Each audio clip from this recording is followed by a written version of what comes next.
ఈ భూమి మీద చాలా మతాలు ఉన్నాయి, చాలా సాంప్రదాయాలు ఉన్నాయి, చాలా సంస్కృతులు, చాలా ఆచారాలు ఉన్నాయి. ఈ ఆచారాల వెనక, సాంప్రదాయాల వెనక, పద్ధతుల వెనక వాటి అర్థాలు ఏంటో చాలామందికి తెలియదు. ఎక్కువ శాతం మంది చెప్తారా? చెప్పలేరు. ఎక్కువ శాతం మంది చెప్పలేరు. ఈవెన్ మన భారతదేశం కూడా, ఈవెన్ క్రైస్తవులు కూడా చెప్పరు. ఎందుకంటే పేరుకు మాత్రం బైబిల్ పట్టుకొని వస్తారు. సరే, విషయానికి వెళ్తాం.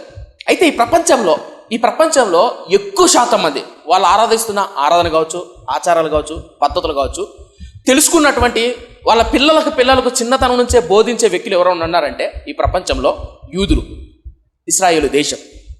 మీరు క్రేతు అనే పట్టణానికి వెళ్ళారనుకో, క్రేతు అనే ద్వీపం ఉంది గ్రీకు సామ్రాజ్యం దగ్గర, అంటే ఐరోప్ కంట్రీస్ కింద క్రేతు అనే పట్టణం ఉంటుంది, దీవి ఉంటుంది. ఆ క్రేతు అనే దీవిలో ఒక దేవుణ్ణి ఆరాధిస్తారు.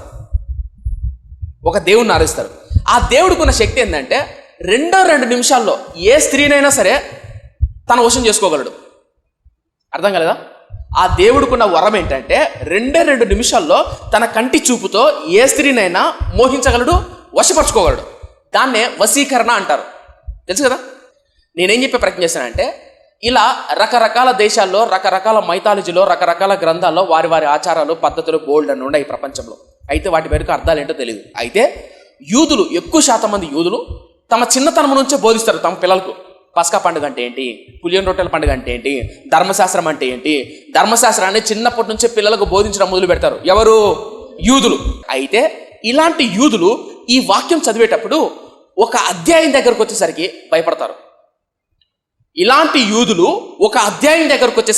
భయపడతారు. ఆ అధ్యాయాన్ని చదివే ప్రయత్నం చేయరు, దాన్ని తొలగించే ప్రయత్నం చేస్తారు. అంటే తొలగించడం అంటే అలా స్కిప్ చేసేస్తారు దాన్ని. అలాంటి అధ్యాయాన్ని ఈరోజు మనం ధ్యానం చేయబోతున్నాం. అది ఎంత అద్భుతమైన అధ్యాయం అంటే దాని గురించి చాలామంది భక్తులు చాలా పుస్తకాలు రాశారు. ఆ అధ్యాయం ఏంటంటే యెషయా గ్రంథం 53వ అధ్యాయం. యెషయా గ్రంథం 53వ అధ్యాయం. ఈ ఒక్క అధ్యాయాన్ని గురించి ఒక బైబిల్ పండితుడు 900 పేజీల కామెంటరీ రాశాడు. మళ్ళీ చెప్తున్నా, ఈ ఒక్క అధ్యాయాన్ని గురించి, ఈ యెషయా గ్రంథం 53వ అనే అధ్యాయం గురించి 900 పేజీల పుస్తకం రాశాడు. యూదులు శనివారం ఆరాధన చేసుకోవడానికి సునగోగుకి వెళ్తారు. క్రైస్తవులు ఆదివారం ఎక్కడ పోతారు? చర్చికి వెళ్తారు. రైట్. ముస్లిమ్స్ శుక్రవారం ఎక్కడికి వెళ్తారు? అమ్మయ్యా. యూదులు శనివారం ఎక్కడికి వెళ్తారు? సత్యంగా ఎక్కడికి వెళ్తారు? శనివారం యూదులు ఎక్కడికి వెళ్తారు? సునగోగుకి వెళ్తారు. ఏం గోగు? సునగోగు. యూదులు అంటే అబ్రాహాము సంతానం ఉందే, ఈ అబ్రాహాము సంతానం 12 పిల్లలు కదా, వీళ్ళందరూ శనివారం సునగోగుకి వెళ్తారు. సునగోగు అంటే ఇప్పుడు మనకు మందిరం ఎలాగో, ముస్లిమ్స్కు మసీదు ఎలాగో, హిందువులకు గుళ్ళు ఎలాగో, యూదులకు సునగోగు అనేది అలాంటిది. ఈ సునగోగుకు వెళ్ళినప్పుడు వాళ్ళు ధర్మశాస్త్రాన్ని చదువుతారు. ఆదికాండం నుంచి మలాకీ గ్రంథం వరకు ధ్యానం చేసుకుంటారు. ప్రాముఖ్యంగా ఆదికాండం నుంచి ద్వితీయోపదేశకాండం వరకు యెషయా గ్రంథం ఇలా చదువుతూ పోతుంటారు. ఎవరు? యూదులు. ఎక్కడ? సునగోగులో. ఆదివారం క్రైస్తవులు ఏం చదువుతారు? బైబిల్ చదువుతారు. అవునా? ఇక్కడ నేను నిలబడుకొని ఈ 66 పుస్తకాలు ఉన్నటువంటి సారాంశాన్ని ఒక్కొక్క ఆదివారం ఒక్కొక్క విధంగా ధ్యానం చేసుకుంటాం. అవునా? యూదుల్లో కూడా సునగోగులో ఆదికాండం నుంచి మలాకీ గ్రంథం వరకు వాళ్ళు కూడా సునగోగు అన్నటువంటి మందిరంలో ధ్యానం చేసుకుంటూ ఉంటారు. ఆ సునగోగులో ఈ యెషయా గ్రంథం 53వ అధ్యాయానికి వచ్చేసరికి దాన్ని ధ్యానం చేయరు. దేన్ని? 53. ఎక్కువ భయపడతారు దాన్ని ధ్యానం చేయాలంటే. ఎవరు? యూదులు. ఎందుకన్నా భయపడతారు? ఏం జరిగింది అన్న విషయాన్ని ఈరోజు మనం ధ్యానం చేయబోతున్నాం. ఊహించుకోండి, 12 వచనాల గురించి 900 పేజీలు రాశాడంటే ఏముంటుంది దీంట్లో?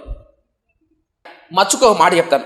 ఒక దైవజనుడు డేవిడ్ బ్యారెన్ అనేట ఒక ఆయన 1921 సంవత్సరంలో ఈ 53వ అధ్యాయాన్ని 5వ సువార్త అన్నాడు. యెషయా గ్రంథం 53వ అధ్యాయంలో ఉన్నటువంటి అధ్యాయాన్ని 5వ సువార్త పుస్తకం అన్నాడు. 5వ సువార్త అంటే ఇంత బైబిల్ ఎన్ని సువార్తలు ఉన్నాయి? ఏంటి? 4. మత్తయి, మార్కు, లూకా, యోహాను. ఈ యెషయా గ్రంథం 53 ఎన్నో సువార్త? 5వ సువార్త అని ఒక దైవజనుడు అన్నాడు. మార్టిన్ లూథర్ సంఘ సంస్కర్త, తను చదువుతున్నటువంటి అప్పట్లో ఆయన వేదాంత పండితుడు మార్టిన్ లూథర్ అనే దైవజనుడు. బైబిల్ కాలేజీలో ఒక ప్రొఫెసర్గా కూడా పనిచేశాడు మార్టిన్ లూథర్ అనే దైవజనుడు. ఆ మార్టిన్ లూథర్ దైవజనుడు తన స్టూడెంట్స్కి చెప్పేవాడు, యెషయా గ్రంథం 53వ అధ్యాయంలో 12 వచనాలను ఎప్పుడు పడితే అప్పుడు ధ్యానం చేయండి, మీ హృదయంలో తలపోసుకోండి, వాటిని బైహార్ట్ చేయండి అనేవాడు. బైహార్ట్ అంటే నేర్చుకోండి, ఈ 12 వచనాలు చాలా శక్తివంతమైనవి అని చెప్పేవాడు మార్టిన్ లూథర్ అనే దైవజనుడు. సెయింట్ అగస్టిన్ అనే దైవజనుడు కూడా ఇదొక పాత నిబంధన గ్రంథంలో బంగారు వచనాలు అనేవాడు. సెయింట్ అగస్టిన్ అనే దైవజనుడు వేటిని ఈ యెషయా గ్రంథం 53వ అధ్యాయంలో ఉన్నటువంటి వచనాలు. పోలికార్ అనే దైవజనుడు, వన్ ఆఫ్ మై ఫేవరెట్ దైవజనుడు పోలికార్. యోహాను అని పేరు ఎప్పుడైందన్నా? యోహాన్ సువార్త, ప్రకటన గ్రంథం, 1 యోహాను, 2 యోహాను, 3 యోహాను బైబిల్ ఉందండి. యేసుక్రీస్తు శిష్యులలో ప్రియముగా ప్రేమించిన శిష్యుడు ఉన్నాడే, ఈ యోహాను యొక్క శిష్యుడే పోలికార్. యేసుక్రీస్తు శిష్యుడు ఎవరు? యోహాన్ శిష్యుడు ఎవరు? పోలికార్. ఈ పోలికార్ అనే దైవజనుడు అద్భుతమైన మాట అంటాడు. యెషయా గ్రంథం 53వ అధ్యాయపు యొక్క లోతుల్లోకి, దాని అంచుల్లోకి, దాని యొక్క అద్భుతమైనటువంటి సందర్భంలోనికి మీరు తలమునకలై ఉండండి అంటాడు పోలికార్ అనే దైవజనుడు. అంటే ఈ 53వ అధ్యాయంలో అంత శ్రేష్టమైన అద్భుతమైన సత్యాలు ఉన్నాయి, దాని లోతులోనికి వెళ్ళండి అంటాడు పోలికార్ అనే దైవజనుడు. ఏమని అర్థమైంది చెప్పింది? ఇప్పుడు దాకా నేను చెప్పింది ఇంట్రడక్షనే. Martin Luther, Polycarp, Saint Augustine, David Barron ఇలాంటి గొప్ప గొప్ప దైవజనులు ఈ 53వ అధ్యాయాన్ని అద్భుతంగా వివరించారు. దీని గురించి చాలామంది ప్రస్తావించారు. దేని గురించి? 53వ అధ్యాయం గురించి. అయితే మనం కూడా చాలాసార్లు చదివింటాం, కానీ దీని వివరణ చాలా అర్థమయ్యేది కాదు. ఇప్పుడు నేను వివరించే ప్రయత్నం చేస్తాను. అర్థవుతుందా? నేను 12 వచనాలు చెప్పను, 3 వచనాలు చెప్తా. ఆ 3 వచనాల్లో ఒక వచనాన్ని ధ్యానం చేయబోతున్నాను. అర్థం కాలేదా? ఏమర్థమైంది? 12 వచనాలు ఉన్నాయి. ఈ 12 వచనాలు ధ్యానం చేయబోతున్నాం 3. ఆ 3 ఎన్ని ధ్యానం చేయబోతున్నాం? ఒక్కటే, సమయాన్ని బట్టి పోతా అది కూడా. ఓకేనా? ఇప్పుడు ఈ 3 వచనాలు అర్థం చేసుకోవాలంటే 3 పేర్లు చెప్తా. ఆ 3 పేర్లు మీ గుండెల్లో పెట్టుకుంటే 3 మీ బాగా గుర్తుండిపోతాయి. మళ్ళీ చెప్తున్నా, మీరు బాగా గుర్తుపెట్టుకోవడానికి 3 పేర్లు చెప్తా. ఈ 3 పేర్లు మీరు గుర్తుపెట్టుకుంటే ఈ 3 వచనాలు మీకు బాగా గుర్తుంటాయి. చెప్పనా? రైట్. మొట్టమొదటిది చూడలేని స్థితి. చూడలేని స్థితి, బ్రతకలేని స్థితి, తృణీకరింపబడిన స్థితి. ఈ 3 గుర్తుపెట్టుకోండి, 3 వచనాలు మీకు బాగా గుర్తుంటాయి. ఇప్పుడు చదువుదాం. యెషయా గ్రంథం 53వ అధ్యాయం. మేము తెలియజేసిన సమాచారము ఎవడు నమ్మెను? యెహోవా బాహువు ఎవనికి బయలుపరచబడెను? లేత మొక్కవలెను, ఎండిన భూమిలో మొలచిన మొక్కవలెను అతడు ఆయన ఎదుట పెరిగెను. అతనికి స్వరూపమైనను సొగసైనను లేదు. మనం అతన్ని చూసి అపేక్షించున్నట్లుగా అతని యందు స్వరూపము లేదు. అతడు తృణీకరింపబడిన వాడాయను, మనుషుల వలన విసర్జింపబడిన వాడును, వ్యసనాక్రాంతుడును, వ్యాధిని అనుభవించువాడును గాను, మనుషులు చూడనల్లని వాడు గాను ఉండెను. అతడు తృణీకరింపబడిన వాడు గనుక మనము అతనిని ఎన్నిక చెయ్యకపోతిమి. 5వ వచనం చూద్దామా? 5వ వచనం. మన అతిక్రమ క్రియలను బట్టి అతడు గాయపరచబడెను, మన దోషములను బట్టి నలగొట్టబడెను, మన సమాధానార్థమైన శిక్ష అతని మీద పడెను. అతడు పొందిన దెబ్బల చేత మనకు స్వస్థత కలుగుచున్నది. మనమందరము గొర్రెల వల్లే త్రోవ తప్పిపోతుమి. రైట్. తలపకితరా. రైట్. ఇది ఎవరి గురించి రాయబడింది? 5వ వచనంలో. 5వ వచనంలో మన అతిక్రమములను బట్టి అతడు గాయపరచబడెను. ఎవరైనా? యేసుక్రీస్తు గురించి రాయబడింది. ఇది చాలా మంది సేవకులు చాలాసార్లు చాలా చోట్ల చెప్పే ఉంటారు, మీరు వినే ఉంటారు.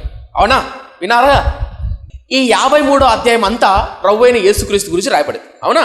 అయితే ఇప్పుడు నేను ఒక్కొక్క వచనాన్ని వివరించే ప్రయత్నం చేస్తాను. ఇంతకు యెషయా ప్రవక్త 53వ అధ్యాయం రాస్తున్నప్పుడు ఏం జరిగిందో బ్యాక్గ్రౌండ్లోకి వెళ్తా, దాని వెనక ఏం జరిగిందో చెప్తా. మీకు అర్థం? ఈ 53వ అధ్యాయంలో యెషయా ప్రవక్త రాస్తూ, అయ్యా మేము తెలియజేసిన సమాచారం ఎవడు నమ్మెను? ఆయన బాహు, యెహోవా యొక్క బాహు ఎవనికి బయలుపరచబడెను అనుందే. నా ఊహ ఇది. యెషయా ప్రవక్త ఈ మాట రాస్తున్నప్పుడు ఏడుస్తూ రాస్తుంటాడు. ఈ మాట ఏడుస్తూ రాస్తుంటాడు. ఎందుకు అంటారేమో. ఆ కింద వచనాలు ఉంటాయి, ఆయన మన అతిక్రమ క్రియలను బట్టి నలగొట్టబడెను, చంపబడెను. గొర్రె తన బొచ్చు కత్తిరించి వాని యొద్దకు ఏ విధంగా మౌనంగా వస్తుందో దేవాది దేవుడు ఆ విధంగా రాబోతున్నాడు అన్న విషయాన్ని రాస్తున్నప్పుడు ఎలా ఉంటాడు యెషయా ప్రవక్త? చదువుతున్న మనకే హృదయాలు ద్రవించిపోతాయంటే రాసినటువంటి ఆయనకు, ప్రవచనం చెప్పిన ఆయన ఇంకెంత బాధతో రాసింటాడు. మీకు అర్థమవుతుందా?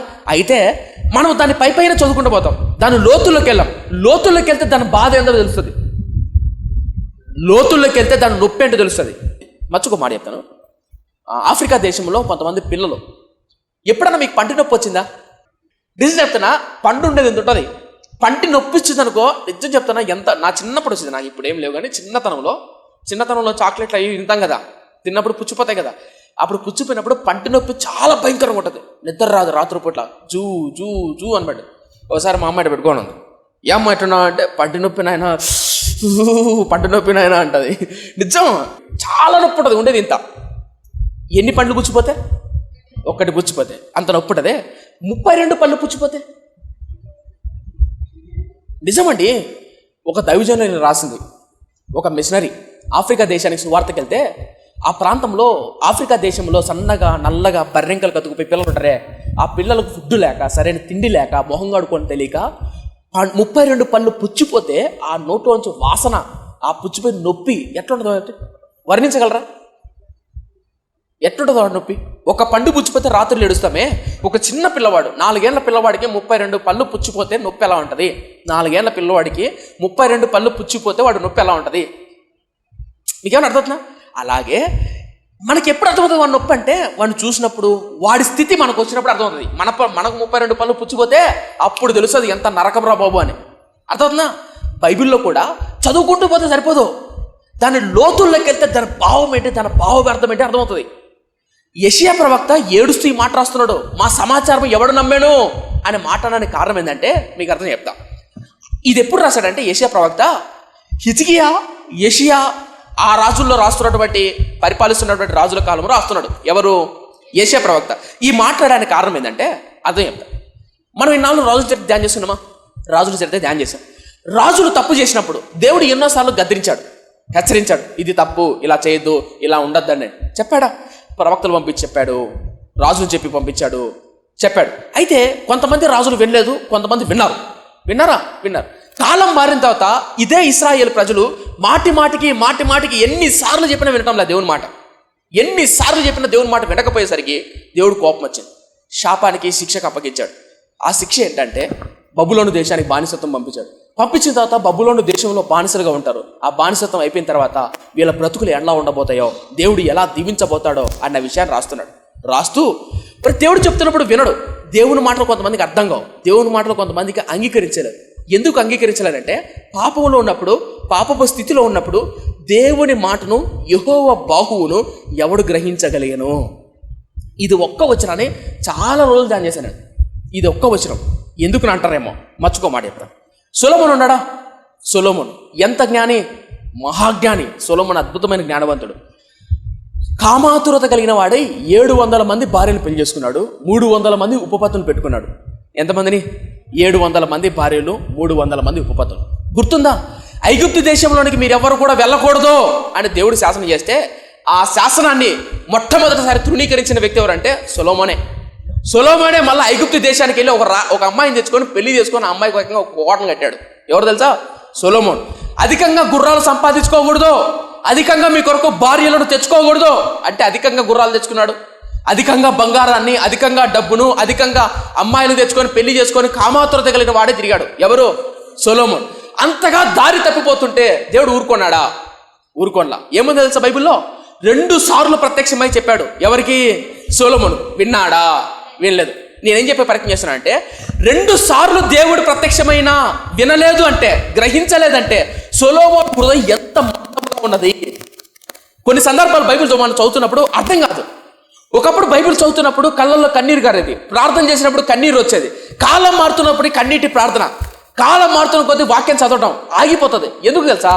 హృదయం మదమెక్కిపోయి ఉంటుంది, మనం గ్రహించలేకపోతాం. అందుకని అంటున్నాడు యెషయా ప్రవక్త, యెహోవా యొక్క మాట చెప్పినప్పుడు ఎవరు నమ్మెనో ఆయన బాహువో అంటే ఆయన శక్తిని ఎవడు చూడగలను? అందుకని మాట చెప్పా, చూడలేని స్థితి. ఆత్మీయులు కొన్నిసార్లు చూడలేని స్థితికి దిగజారిపోతున్నారు. అయ్యో చూడలేకపోతున్నారే దేవుని సన్నిధిని అని ఏడుస్తున్నాడు. ఎవరు? యెషయా ప్రవక్త. మర్చుకో మాట చెప్తానే, ఒక మాట నేను ఆశ్చర్యపోతాను. ఏంటి మాట తెలుసా? సొలొమోను కాలంలో ప్రవక్తల పేరును మీరు ఎప్పుడన్నా విన్నారా? దావీదు తప్పు చేసినప్పుడు నాతాను వచ్చాడు, దావీదు నువ్వు చేస్తున్న తప్పు అని హెచ్చరించాడు. ఎవరు? నాతాను. మరొకసారి తప్పు చేసినప్పుడు గాదు అనే ప్రవక్త వచ్చాడు. ఎవరు? ఎవరి దగ్గరికి? దావీదు దగ్గరికి వచ్చాడా? సొలొమోను టైంలో తప్పు చేసినప్పుడు ఏ ప్రవక్త వచ్చాడు? ఏ ప్రవక్త రాలా. ఎందుకో తెలుసా?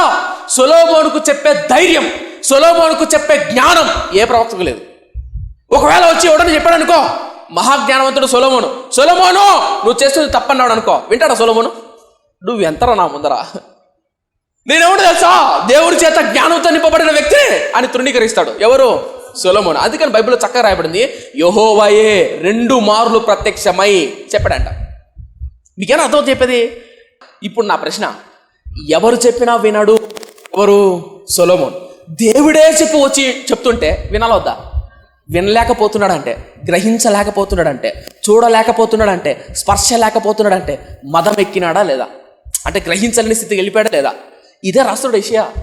కొంతమంది చూడలేని స్థితికి వెళ్ళిపోతారు, కొంతమంది దేవుని మహిమను, దేవుని సన్నిధిని అనుభవించలేని స్థితికి వెళ్ళిపోతారు. జాగ్రత్త అని హెచ్చరిస్తున్నాడు. ఎవరు తెలుసా? యెషయా ప్రవక్త. ఒక్కొక్క వచనం చదువుతుంటే ఏడుపు వస్తుంది, బాధేస్తుంది. ఈ మాట చూస్తున్నప్పుడు నా కళ్ళలో నీళ్ళు తిరిగాయి. ఎందుకు తెలుసా?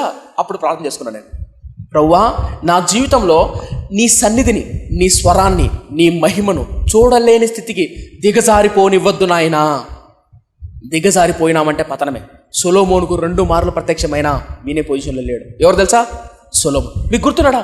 యెషయా అనే రాజు షాపాను శాస్త్రి వచ్చి వాక్యం ప్రకటిస్తానే బట్టలు చిప్పుకొని ఏడ్చాడు.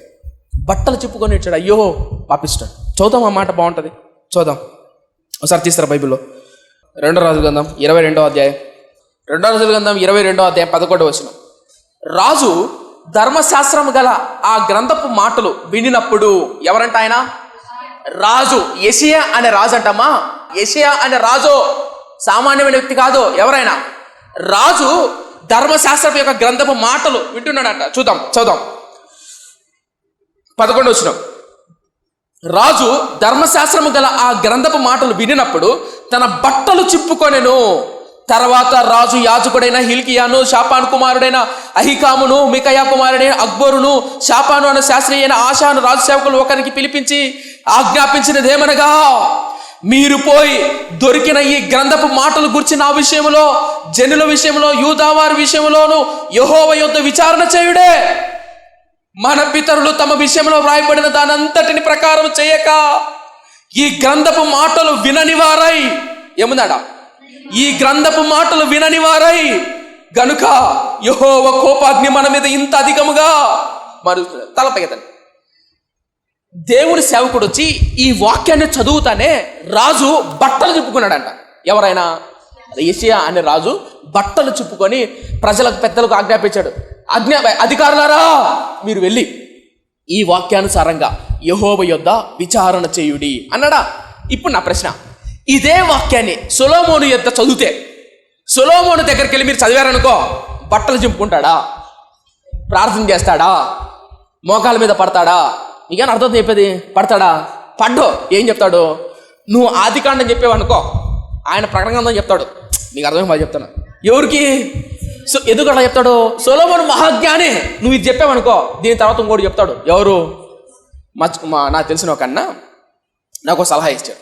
సరే చెప్తూ బ్రదర్, మీరు పెళ్లి చేసుకునేటప్పుడు జాగ్రత్త పేరు ఒకటి మాత్రం చెప్పదలుచుకున్నా. అదేంటంటే, కొంతమంది అమ్మాయిలు ఉంటారు బ్రదర్, అమ్మాయిలు ఉంటారు. వాళ్ళు ఎలా ఉంటారంటే ఓవర్ స్పిరిచువాలిటీ ఉంటుంది.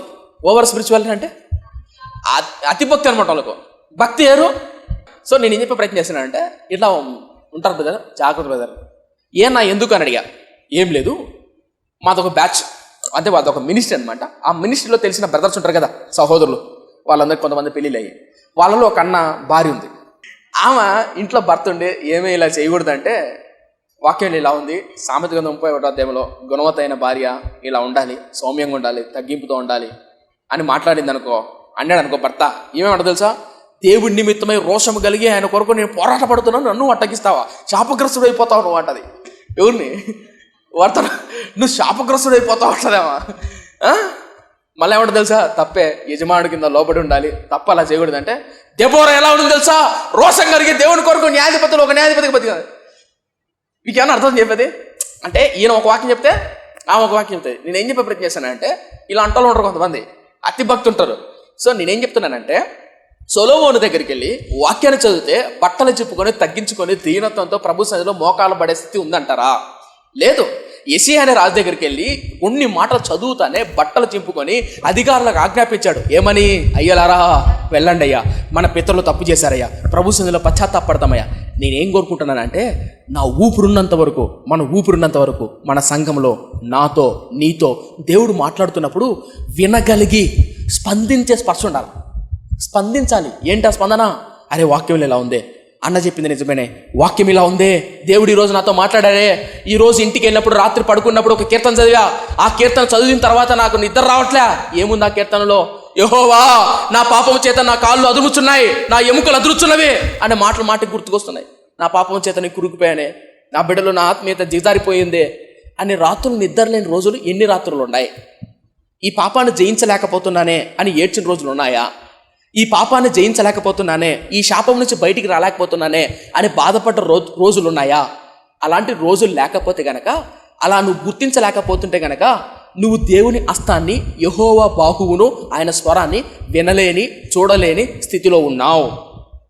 అదే యెషయా ప్రవక్త అంటున్నాడు, యెహోవా బాహువు, యెహోవా సమాచారము చెప్పినా ఎవడు నమ్ముతున్నాడో, ఆయన బాహువు చూపించిన బాహు ఎవరు వింటున్నారో? వినట్లేదయ్యా. ఎందుకు వినట్లే? ఎందుకు చూడలేకపోతున్నా? ఇప్పుడు మీకు మట్టలాదివారి దగ్గర రండి. ఎక్కడికి? మట్టలాదివారి దగ్గరికి. దానికి దీనికి లింక్ ఏందని అంటారేమో. ఇప్పుడు చెప్తానే. మత్తయి సువార్త 21వ అధ్యాయం. ఇప్పుడు మట్టలాదివారి దగ్గర రండి. మత్తయి సువార్త 21వ అధ్యాయం మొదటి నుంచి. తర్వాత యెరూషలేమునకు సమీపించి ఒలీవ చెట్ల కొండ దగ్గరున్న బెత్పేగుకు వచ్చినప్పుడు యేసు తన శిష్యులలో ఇద్దరిని చూచి, ఎక్కడికి వచ్చినప్పుడు? బెత్పేగే, తలపేగే అని అర్థం చెప్తా. బెత్పేగే అనే ప్రాంతానికి వచ్చాడు. ప్రాంతానికి వచ్చినప్పుడు యేసుక్రీస్తు దగ్గర ఎంతమంది శిష్యులు ఉంటారు? 12 మంది. ఆ 12 మంది శిష్యుల్లో ఇద్దరిని చూసి, నాయనా మీరిద్దరు ఇట వెళ్ళి ఆడ ఒక గాడిద ఉంటుంది. ఏముంటది? గాడిద. ఆ గాడిద కట్టబడి ఉంటుంది. ఆ కట్టబడిన గాడిదను ఇప్పుకొని రండి అని చెప్పాడు. ఎవరికి? ఇద్దరు శిష్యులు. వీళ్ళిద్దరు వెళ్ళారు. షార్ట్ కట్లో చెప్తానా, వీళ్ళిద్దరు వెళ్ళారు. వెళ్ళి ఆ గాడిద తీసుకొస్తున్నారు. తీసుకొని వచ్చిన తర్వాత యేసుక్రీస్తు దేని మీద కూర్చున్నాడు? గాడిద మీద. అలా గాడిద మీద కూర్చోన్నప్పుడు ఇలా బయలుదేరుతున్నాడు. అలా వస్తూ ఉంటే ఇంతలో చుట్టుపక్కల ప్రజలందరూ తెలిసింది. ఏమని? యేసు అనే ప్రవక్త. ఆయన చాలా మందిని, లాజరును లేపాడు, చాలా మంది కళ్ళు ఇచ్చాడు, కుష్ఠరోగులను బాగు చేశాడు, గుడ్డి వాళ్ళకు కళ్ళు ఇచ్చాడు, కుంటి వారిని లేవనెత్తాడు. అద్భుతమైన వ్యక్తి, అద్భుతమైన ప్రవక్త మన ఊర్లోకి వస్తున్నాడు అని ప్రజలందరూ తెలిసింది. ప్రజలందరూ వచ్చారు. వస్తానే వస్తూ మాటలు పట్టుకొచ్చారు, బట్టలు తీసుకొచ్చాడు, బట్టలన్నీ వేశారు, మట్టలు పట్టుకొని ఇప్పుడు ఏమంటో తిరుగుతాం. 4వ వచనం. ప్రవక్తలకు చెప్పబడిన నెరవేరినట్లు ఇది జరిగను. అదేమనగా 5వ వచనం. ఇదిగో నీ రాజు సాత్వికుడై గాడిదను, భారవాహిక పశువుల పిల్లలైన చిన్న గాడిదను ఎక్కి నీ యొద్దకు వచ్చున్నాడని సీమోను కుమార్తెతో చెప్పుడి అనున్నది. 6వ వచనం. శిష్యులు వెళ్ళి యేసు తమకు ఆజ్ఞాపించిన ప్రకారము చేసి ఆ గాడిదను, దాని పిల్లను తోలుకొని వచ్చి వాటి మీద తమ బట్టలు వేయగా ఆయన బట్టల మీద కూర్చుండెను. జనసమూహంలో అనేకులు తమ బట్టలు దారి పొడుగునా పరిచిరి, కొందరు చెట్ల కొమ్మలను నరికి దారి పొడుగునా పరిచిరి. జనసమూహములో ఆయనకు ముందుగా వెలుచుండిన వారును వెనుక వచ్చుచుండే వారును, దావీదు కుమారునికి జయమో, ప్రభువు పేరట వచ్చేవాడు స్తుతింపబడును గాక, సర్వోన్నతమైన స్థలంలో జయమో అని కేకలు వేయుచుండిరి. ఆయన యెరూషలేమునకు వచ్చినప్పుడు పట్టణమంతయు ఈయన ఎవరో అని కలవరపడుచుండు. జనసమూహము ఈయన గలిలయలోని నజరేతుడగు ప్రవక్త అయిన యేసు అని చెప్పిరి. తలపై తల చెప్తా. ఇప్పుడు అర్థం చెప్తా. సో ఆ గాడిద పిల్లను పట్టుకున్నారు, తీసుకొని వచ్చారు. ఈ శిష్యులు ఆ గాడిద మీద ఏమేశారు? బట్టలు పరిచారు. ఇప్పుడు ఏం చేశారు? ఆ గాడిద మీద కూర్చున్నారు. కూర్చుంటానే జనసమూహంలో చాలా మంది కొమ్మలు వెళ్ళి, ఇందా చెప్పాను కదా, ఏం నరుకొచ్చారు? కొమ్మలు నరుకొచ్చారు. కొమ్మలు నరుకొచ్చారు. ఆ దారి పొడుగున బట్టలు పరిచారు, ఇంకేం పరిచారు? కొమ్మలు పరిచారు. అర్థవుతుందా? ఊహించుకోండి, ఇది గాడిద అనుకోండి, నేను కూర్చోన్నా. మీరందరూ ప్రజలు కాసేపు ఊహించుకోండి. మీరందరూ ప్రజలు మట్టలు పట్టుకొచ్చారు, బట్టలు పరిచారు. ఇప్పుడు ఏమవుతాయి మట్టల మీద? ఈ బట్టల మీద గాడిద నడుచుకుంటూ వస్తుంది. అవునా? అలా నడుచుకుంటూ వస్తున్నప్పుడు యెహోవా దేవుడి కుమారుడికి జయమో, దావీదు కుమారుడికి జయమో, ప్రభు పేరట వచ్చేవాడికి జయమో అనుందా? జయము అన్న చోట ఒకటి ఉంటుంది, కింద హోసన్నా అని ఉంటుంది. ఓసన్న జయమో, జయమో, ఓసన్నా అని అరుస్తున్నారు. ఎవరు? ప్రజలందరూ అరుస్తున్నారు. జయము అంటే ఏంటి అర్థం? అది భూత, మంచ, చెడ. జయము జయము అని అరుస్తున్నారంటే భూత మంచి పదమా? మంచి పదం. అబ్బాయి ఈయన వస్తున్నాడంటే ఈయనకు ప్రతి విషయంలో జయం కలుగుగాక. మన పిల్లలు ఎప్పుడైనా ఎగ్జామ్ రాని పోతాను అనుకో, ఆల్ ద బెస్ట్ రా అంటామనమా? ఎందుకంటాం? త్వరగా ఫెయిల్ అయిపోయి మార్కెట్కి వెళ్ళి మొట్టమొ సరే పక్క చేరు కానీ ఆ పని చేయాలరా నువ్వు అని చెప్తారా? చెప్పరు. వాడు ఎగ్జామ్కి వెళ్ళే ముందు జాగ్రత్తనైనా బారైనా. నేనేం చెప్పే ప్రయత్నం చేశానంటే జయమో జయమో అనే మంచి పదం. ప్రజలందరూ యేసుక్రీస్తు ఏమని కోరుకుంటున్నారు? దావీదు కుమారుడా జయం, హోసన్నా జయం, నీకు విజయం కలుగుగాక, నువ్వు గొప్పడవయ్యా, నువ్వు అద్భుతమైన వ్యక్తివయ్యా. ఎవరుంటున్నారు ఈ మాట? ఎవరంటున్నారు ఈ మాట? ప్రజలు అంటున్నారా? 2 పేజీలు చెప్పండి మొదటి నుంచి. ఉదయం అయినప్పుడు, ఎప్పుడు అంటది? ఉదయం అయినప్పుడు అంటే ఒక మాట చెప్పాలి. ఎప్పుడు నా ఉదయం అంటారేమో, ఒకరి సలభగతారా? మట్టలు పట్టుకొని బట్టలు వేసి ఓసన్నా జయము, దావీదు కుమారునికి జయము అన్నది ఎప్పుడు? అమ్మయ్య బొరక కింద మీద. ఎప్పుడు? ఆదివారం. ఇప్పుడు ఈ పేజీలు ఉన్నాయే 21, 22, 23, 24 ఇవి ఎప్పుడు జరిగినాయంటే, ఇది ఎప్పుడు జరిగినాయంటే సోమ, మంగళ, బుధు, గురు రోజులు జరిగినాయి. అంటే రేపేం వారం? సోమవారం. రేపు శుక్రవారము. రేపేం వారం? మన్నాడు, మారమన్నాడు, ఆ తర్వాత ఈ 4 రోజుల్లో జరిగినటువంటి సందర్భాలే ఈ పేపర్లో కనపడుతుందా? ఉదయం అయినప్పుడు అంటే ఇప్పుడు శుక్రవారం తెల్లవారుజామున జరిగింది. ఎక్కడ? ఇక్కడ. అంటే అర్థం చెప్తా. ఆదివారం ఏమని పొగిడారు? జయము జయము. ఎవరికి? ఓసన్నకు జయము, దేవునికి జయము. ఆదివారం పొగిడారు. శుక్రవారం ఏం చేశారు? శుక్రవారం తెల్లవారుజామున ఏం జరిగింది ఇప్పుడు చూద్దాం. శుక్రవారం తెల్లవారుజామున 27వ అధ్యాయం. ఉదయం అయినప్పుడు ప్రధాన యాజకులు, ప్రజలు, పెద్దలందరూ, ఎవరంట వాళ్ళు? ఆ ముందర ఉందండి ఒక మాట, ప్రజలు అనుందా? ప్రజల పెద్దలందరూ ఉదయం అయినప్పుడు ప్రధాన యాజకులను, ప్రజల పెద్దలందరూ యేసును చంపవలనని ఆయనకు విరోధముగా ఆలోచన చేసి ఏం చేయాలనుకున్నారంట? చంపాలనుకున్నారంట. 5 రోజుల కిందట ఏం జరిగింది? జయమని అన్నారా? ఇప్పుడు కింద చదువుతాం. యేసును చంపవలనని ఆయనకు విరోధముగా ఆలోచన చేసి ఆయన బంధించి తీసుకొని పోయి అధిపతి అయిన పిలాతునకు అప్పగించిరి. అందుకు వారు ఇతనిని సంహరించుము. ఏం చేయాలంట? సంహరించమంటే ఏమన్నమ్మా? చంపండి. ఎవరిని? ఆదివారం ఏమన్నారు? చంపండి ఎప్పుడు అంటున్నారు? శుక్రవారం అంటున్నారు. మీకేనా అర్థం చెప్పేది? అర్థందా? ఆదివారం అన్నారు, జయమన్నారు. శుక్రవారం ఏమంటున్నారు? చంపండి అంటున్నారు. తర్వాత చూద్దాం 15వ వచనం. అందుకు వారు ఇతని సంహరించుము, సిలువేమో అని కేకలు వేసిరి. పిలాతు, మీ రాజును సిలువ వేయుదునా అని వారిని అడగగా. రైట్ సార్, ముగిచేస్తున్నా. నేను ఏం చెప్పి ప్రయత్నం చేస్తున్నా అంటే, ఆదివారం రోజు హోసన్నా జయము అని పలికిన వాళ్ళే శుక్రవారంకి వచ్చేసరికి ఏమన్నారు? చంపండి, సిలువ వేయండి అని. ఏమైంది? 4 రోజులు. ఆదివారం రోజు చూసినటువంటి వ్యక్తి, ఆదివారం రోజు గ్రహించిన గ్రహింపు ఈ రోజు ఎందుకు లేకుండా పోయింది? మీకేమైనా అర్థం అయిపోయేది? నేనేం చెప్పే ప్రయత్నం చేస్తున్నా అంటే, చాలామంది దేవుణ్ణి నమ్ముకున్న వ్యక్తులు, సేవకులు కావచ్చు, విశ్వాసులు కావచ్చు, మొదట్లో దేవుని గ్రహించినంతగా, మొదట్లో వాక్యాన్ని చదివినంతగా, మొదట్లో కన్నీరు గార్చినంతగా, మొదట్లో ఈయనే నా దేవుడు అని మోకాలు లేసి ప్రార్థన చేసినంతగా కాలం మారుతున్న కొద్దీ ప్రార్థనా జీవితం, వాక్యం, ఆత్మీయత, భక్తి ఉండదు. నాకు తెలిసిన ఒక యవనస్తుడు బాప్తిసం తీసుకొని మారు మనసు పొంది 3-5 ఏళ్ళు గడిచిన తర్వాత సిగరెట్లు, అమ్మాయిలు వ్యామోహంలో పడిపోయి దేవునికి దూరం అయిపోయాడు. ఒకప్పుడు ఎలా ఉండదు తెలుసా? అమ్మాయిలకు దూరంగా, అమ్మాయిలతో మాట్లాడడం ఒక పాపంగా భావించి, బూతుబొమ్మలకు, సినిమాలకు, సెల్ ఫోన్ అంటే భయం వేసి సెల్ ఫోన్ కూడా అమ్మిన వ్యక్తి, సెల్ ఫోన్కు దూరంగా, సోషల్ మీడియాకు దూరంగా ఉన్న వ్యక్తి ఈరోజు సిగరెట్లకు, అమ్మాయిలకు, లోకానికి బానిసైపోయి తిరుగుతున్నారు. ఏమైపోయింది? యెహోవా బాహువు, యెహోవా మాట చెప్పినప్పుడు వినేవాడెవడు? గ్రహించేవాడెవడు? ఎందుకు చూడలేకపోతున్నారు? అందుకేనన్నా చూడలేని స్థితి. ఇప్పుడు యెషయా గ్రంథం 53వ అధ్యాయానికి రండి. మేము తెలియచేసిన సమాచారము ఎవడు నమ్మెను? యెహోవా బాహువు ఎవనికి బయలుపరచబడెను? లేత మొక్కవలే, ఎండిన భూమిలో మొలచిన మొక్కవలనే అతడు ఆయన ఎదుట పెరిగెను, అతనికి స్వరూపమైనను సొగసైనను లేదు. ఒక తలపై అర్థం చెప్తా.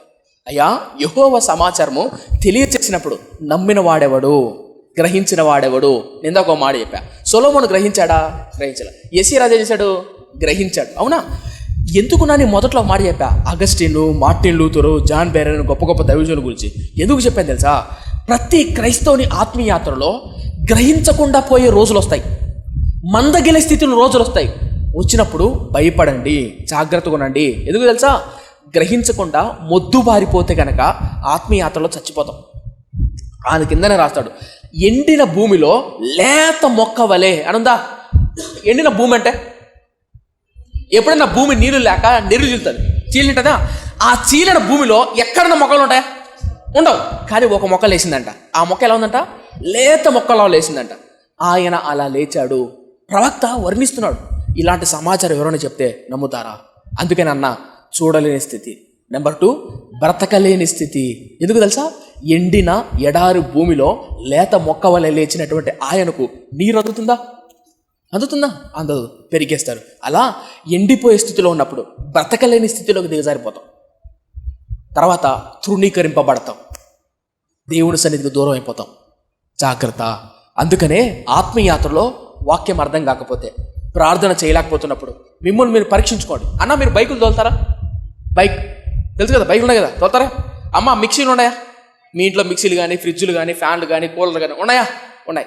ఎప్పుడన్నా ఫ్యాన్ సౌండ్ వస్తుందంటే, ఫ్రిడ్జ్ మోటార్లోంచి సౌండ్ వస్తుందంటే, సరిగా ఆడట్లేదంటే అనుకుందాం మీరు బండి తోలుతున్నారన్న. బండి తోలుతున్నప్పుడు టైర్ వెనకాల అట్టా ఇటు ఊగుతుంది అనుకో, అర్థం ఏమని? పంచర్ అయింది, గాలి తక్కువ ఉంది బండిలోని. ఆటో ఇట్టా ఇటు ఊగుతుంది అనుకో, ఏమని అర్థం?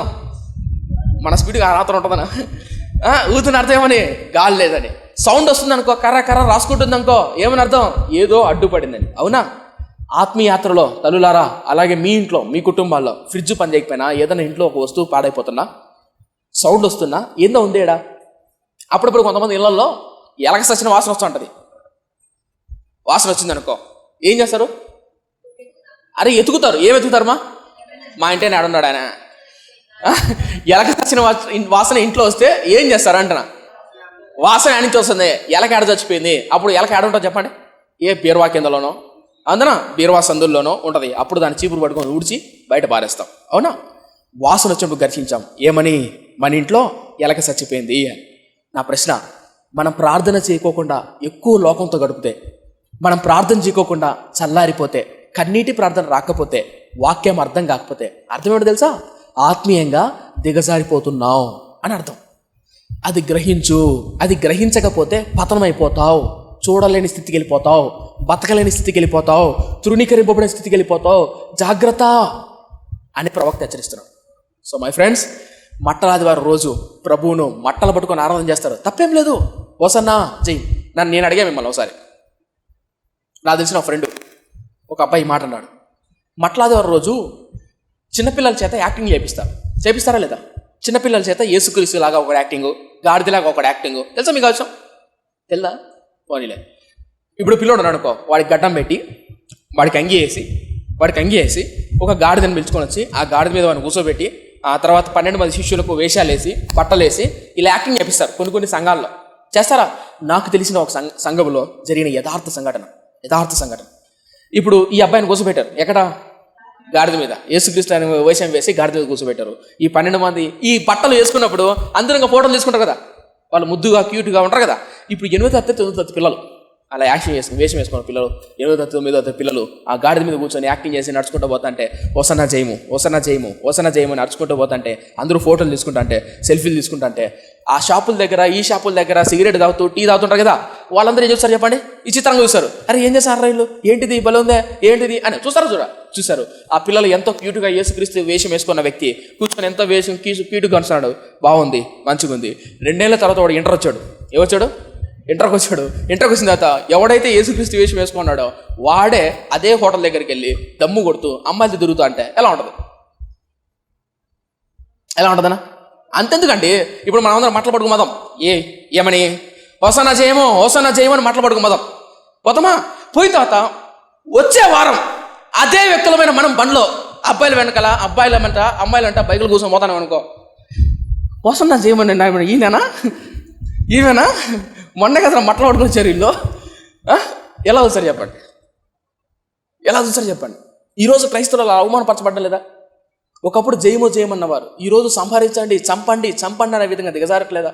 నా భయం ఏంటి తెలుసా? మన భయం ఏంటి తెలుసా? నా భయం, నా మయం, ప్రాముఖ్యంగా నా భయం, ప్రభువా నీ బాహువు అంటే నీ హస్తం నా యొద్దకు వచ్చినప్పుడు గ్రహించగలిగే కృప నాయనా. నువ్వు మాట్లాడుతున్నప్పుడు వినగలిగే చెవులు నాకేనాయనా. ఎందుకు తెలుసా? అలా వినలేకపోతే, గ్రహించలేకపోతే అవమానపరచబడతాం. అంతెందుకండి, కట్టుకున్న భార్య భర్త ఇద్దరు కలుసుకొని వెళ్తూ ఉంటే, కొత్త అయిన పెళ్ళి అయినటువంటి నాకు తెలిసిన ఒక అబ్బాయి ఇక్కడ నగరవనం ఒకటి ఉంటుంది, మాకు తెలిసిన ఒక అబ్బాయి అంటున్నాడు, ఈ అమ్మాయి ఈరోజు ఒకటితో వస్తుంది. ఎక్కడికి? రేపు వస్తుంది. ప్రతిరోజు కనీసం వారానికి 2-3 సార్లు వస్తుందంట. ఎవరు? అమ్మాయి. అబ్బాయి మారుతూ ఉంటాడంట. అర్థం కదా? అర్థమైతే ధన్యులు. ఆత్మ చెప్పు సంగతులు. నేనేం చెప్పే ప్రయత్నం చేశానంటే, అబ్బాయి మారుతూ ఉంటాడంట. ఇప్పుడు నా ప్రశ్న, పెళ్ళి అయింది, భార్యాభర్త ఇద్దరు పోతున్నారు. ఈ అమ్మాయి వచ్చే వారం ఇంకొక అబ్బాయితో తిరుగుతుంది అనుకో, చుట్టూ ఉన్న వాళ్ళు ఎలా వస్తారమ్మా? ఎలా వస్తారు? ఈ చేత్తో మట్టల ఆదివారం పట్టుకొని మట్టలు పట్టుకొని జోసన్నా చేయమో ఓసన్నా చేయమన్నా మనం వచ్చే ఆదివారం బ్రాంతి సీసా పాటు పెట్టుకొని చేతులు సిగరెట్ పెట్టుకొని బూతులు మాట్లాడుతూ, ఒకప్పుడు జయమన్న నోటితో ఇప్పుడు బూతులు మాట్లాడుతూ, బూతులు మాట్లాడుతూ రోడ్డు మీదకి వచ్చి తిరుగుతున్నాం అనుకో, ఏమంటారు చెప్పండి? దేవుడి నామాన్ని చంపినట్టు కాదా? సంహరించండి, సిలువ వేకేయండి అన్నట్లు కాదంటారా? కాదనా? అవును కదా. ఆదివారం రోజు ఏమన్నారు? గట్టి పలకరు. ఆదివారం రోజు ఏమన్నారు? ఓసన్నా చేయమన్నారు. శుక్రవారం రోజు ఏమన్నారు? సిలువ వేయండి అన్నారు. అవునా? ఈ రోజు చూడండి ఎంతమంది యవనస్తులు అలా లేరు. నాకు తెలిసిన ఒక అక్క, నా చిన్నతనంలో ఒక అక్క భలే పాడుతుంది పాటలు. అప్పుడు నేను మందిరానికి వెళ్తే ఈ మందిరం బలిపెట్టి ఉంటుందా, అబ్బాయిలు పక్క కూర్చుండాలి, అమ్మాయిలు పక్క కూర్చున్నాడు. అటు పక్క కూర్చుంటుంది అక్క. ఏం పాడుతుంది రాగాలు అద్భుతం. ఎవరు? అక్క పాటలు అలా పాడుతుంది. మేము ఇటు పక్క కూర్చుండేవాళ్ళు, చూసేవాళ్ళం వాళ్ళకల్లా. కానీ విచిత్రం తెలుసా, పాటలు అంత అద్భుతంగా పాడతారు. పాడిన తర్వాత, పాటలంతా అయిపోయిన తర్వాత దేవుని మందిరానికి బయటికి వెళ్ళి ఎన్ని అసహ్యమైన కార్యాలు చేస్తారు తెలుసా? ఎంత దేవుని నామానికి అవమానకరంగా బతుకుతారో తెలుసా? కరెక్టేనా? ఆత్మీయతలో వాస్తవమేనా? సొలొమోను ఒకప్పుడు ఎలా బతికాడు తెలుసా? మచ్చుకోమాడిపోయినాడు. సొలొమోను మందిరం కట్టి మందిరాన్ని ప్రతిష్ఠిస్తున్న రోజు బయటికి వెళ్ళి ప్రార్థన చేస్తా అంటే దేవుని సన్నిధి ఆకాశం నుంచి దిగొచ్చిందండి. ఇక అర్థం కదా? సొలొమోను ప్రార్థన చేస్తే సాక్షాత్తు దేవాది దేవుని యొక్క సన్నిధి భూమి మీదకి వచ్చింది. ఎవరు ప్రార్థన చేస్తే? సొలొమోను. అలా అన్నట్టు సొలొమోను ఏమైపోయాడు? కామాత్రుగా. సో మై ఫ్రెండ్స్, నేనేం చెప్పే ప్రయత్నం చేస్తానంటే, జాగ్రత్త. ప్రభుని అడగండి, ప్రభువా నువ్వు తెలియజేసిన సమాచారము నాకు తెలిసినప్పుడు నేను ఏమవ్వాలా? వినాలా. నీ బాహు వచ్చినప్పుడు నేను ఏమవ్వాలా? గ్రహించాలా. కృపని నాయన, నీ సన్నిధిలో చూడగలిగే స్థితి నాకు ఈ ప్రభువా. నీ సన్నిధిలో బ్రతికే సతి నాకు ఈ ప్రభువా.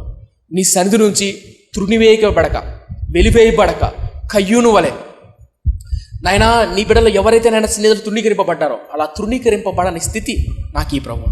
ఈరోజు ఎంతోమంది యవనస్తులు ఎన్నో సంఘాలకు వెళ్తూ, సంఘంలో అద్భుతంగా పాటలు పాడుతూ, పరిచయం చేస్తూ, మైకులు పెడుతూ, సౌండ్ సిస్టమ్ పెడుతూ, కెమెరాలు పెడుతూ, బయటికి వెళ్ళి సేవకునిగా తోడుగా ఉంటూ బయటికి వెళ్ళి నీచమైన కార్యాలు చేస్తున్నాం. తృణీకరింపబడేది కాదా? సో కాబట్టి మై ఫ్రెండ్స్, ప్రార్థన చేయండి. మొద్దు బారకుండా ప్రభుని అడగండి. చూడగలిగే స్థితి నాకు ఈ ప్రభువా. ప్రార్థన చేసుకుందామా? దయచేసి మోకరిద్దాం. పరిశుద్ధుడా నా కడ తండ్రి, కృపగలైన దయగల మా దేవ, విత్తబడిన మాటలు మాలో నాలో నూరంతలుగా ఫలింపచేయండి. నిజమే తండ్రి, మా ఆత్మీయాత్రలో సమాచారం తెలియజేసినప్పుడు ఎవడు నమ్మెను? యెహోవా బాహువు వచ్చినప్పుడు ఎవడు నమ్మను? అయ్యా కనికరించుమయ్యా. నీ వాక్యం అనే సమాచారం, నీ ఆత్మ అనే తాకుదల, నీ సన్నిధి, నీ ప్రసన్నత సేవకుల ద్వారా కావచ్చు, వాక్యం ద్వారా కావచ్చు, పరిస్థితుల ద్వారా కావచ్చు నాకు తెలియజేసినప్పుడు స్పందించే కృపని నాయన. కుష్టి రోగి వలె స్పర్శ లేని బతుకు నాకు వద్దు తండ్రి. అలాగే ప్రభువా, ఎన్నో సంఘాల్లో నైనా మట్టల ఆదివారం నీ నామాన్ని గణపరుస్తూ, బట్టలు పరుస్తూ, గాడిద మీద పట్ల పడిచి ఓసన్నా చేయము, దేవుడి నామానికి మహిమ కలుగును గాక అని ప్రకటించిన వారే 5 రోజులు గడిచిన తర్వాత చంపేయండి. ఈరోజు నేటి దినాల్లో ఉన్న క్రైస్తవం కూడా అదే కదా జరుగుతుంది. ఆదివారం పూట బాగుండి మిగిలిన రోజుల్లో అన్నిట్లో పాపంతో కూడిన క్రియలు, జారత్వంతోనూ అపవిత్రతతోనూ, లోకంతో ఉన్న ఆట పాటలతోనూ బ్రతుకుతూ, తాగుతూ, తిరుగుతూ నిజమైన క్రైస్తవం కాదు. అయినటువంటి నామకార్థమైన బతుకు నుంచి మమ్మల్ని దూరపరిచి నీకు బాగా జ్ఞాపకం చేసుకోను. నజరేయుడైన యేసయ్య నామమున అడిగి వేడుకుంటున్నాం మా కన్న తండ్రి. ఆమేన్.